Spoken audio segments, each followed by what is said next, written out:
नमस्कार किसान साथियों, मैं सुमित और आप देख रहे हैं समृद्ध किसान का यूट्यूब चैनल। आज हम बात करेंगे कि कोई नया व्यक्ति अगर खेती या किसानी या फिर खेती से रिलेटेड कोई भी काम करना चाहता है तो उसे क्या करना चाहिए। खेती को अगर आप बिजनेस की तरह देख रहे हैं और अगर आप उसको चाहते हैं कि एक प्रॉफिटेबल बिजनेस हो और तब आप खेती करना चाहते हैं, तो हर एक बिजनेस की तरह सबसे पहले खेती में भी ज़रूरत है आपको R&D करने की। R&D बोले तो रिसर्च एंड डेवलपमेंट। समझने की ज़रूरत है कि जो चीज़ आप करना चाहते हैं उसमें क्या लागत होगी, क्या ज़रूरत है आपकी, क्या क्या उसके प्रोसेस होते हैं, क्या रिस्क है, क्या जो आप लागत लगा रहे हैं उसका आपको रिटर्न कितना मिल रहा है, कितना टाइम टेकिंग है, कितनी ऊर्जा चाहिए। इन सारी चीज़ों को पहले समझें, तभी आप किसी भी बिजनेस को करें। उसी तरीके से खेती में भी है। अब खेती में अगर कोई नया युवक आ रहा है तो नई नई चीज़ें, नई नई टेक्नोलॉजी, बहुत सी ऐसी चीज़ें हैं जिनको बारे में समझने की ज़रूरत है। जो सबसे बेसिक है, जो सबसे आधार आपका रखेगी, वो आपको समझना है अपने क्षेत्र के बारे में, अपनी मिट्टी के बारे में। क्या आप उगा सकते हैं, क्या आप उगाएंगे तो फ़ायदा होगा, किस चीज़ का बाज़ार आपको मिल सकता है। तो खेती शुरू करने से पहले इन चीज़ों का ध्यान रखें। अब जब अगर हम स्टेप की बात करते हैं कि अगर बाज़ार को समझना है, बाज़ार में अगर आपको प्रॉफिट अर्न करना है, खेती के बिजनेस से आपको पैसा कमाना है, तो सबसे पहली चीज़ आप क्या करें कि रिसर्च के साथ साथ अपनी मिट्टी की जांच कराएं। अब मिट्टी की जांच क्यों ज़रूरी है, मिट्टी की जांच होती कैसे है, मिट्टी की जांच होती कहाँ है, ये सब हम आपको बताएंगे अपने इसी यूट्यूब चैनल के माध्यम से।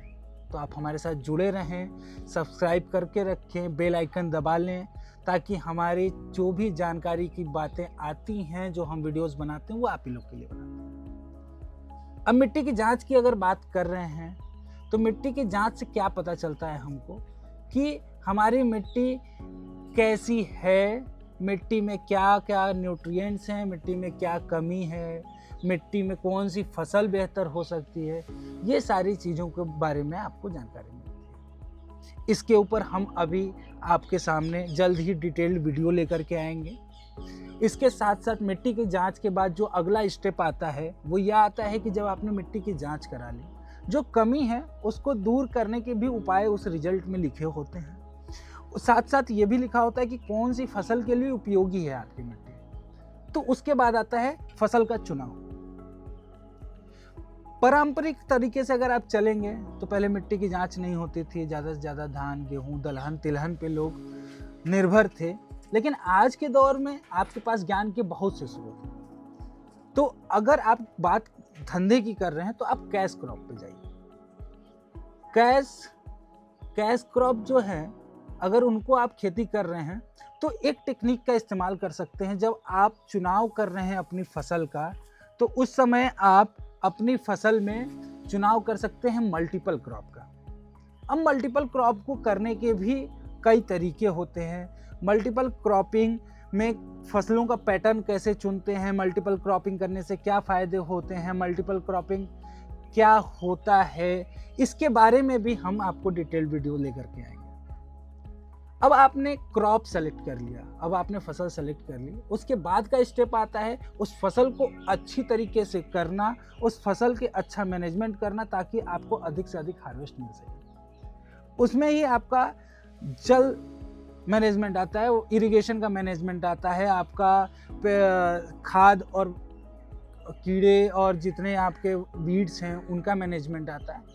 तो इन सभी चीज़ों को स्टेप वाइज स्टेप पहले आप नोट करें, चीज़ों को समझें, एक डेडलाइन बनाएं, एक टाइमलाइन बनाएं कि हमको कब क्या कर लेना है।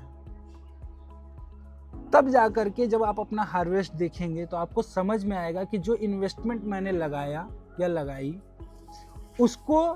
उससे हमको प्रोड्यूस मिला, कितना बेनिफिट मिला, क्या क्या चीज़ें हमको फ़ायदेमंद मिली, और फिर आप लास्ट में एनालिसिस कीजिए। मैं यहाँ एक चीज़ और कहना चाहूँगा कि कोई भी किसान साथी जब खेती करते हैं, जो पारंपरिक खेती कर रहे हैं, वो अपना जो लोग निर्भर हैं उस खेती पे, उस चीज़ को नहीं जोड़ते हैं।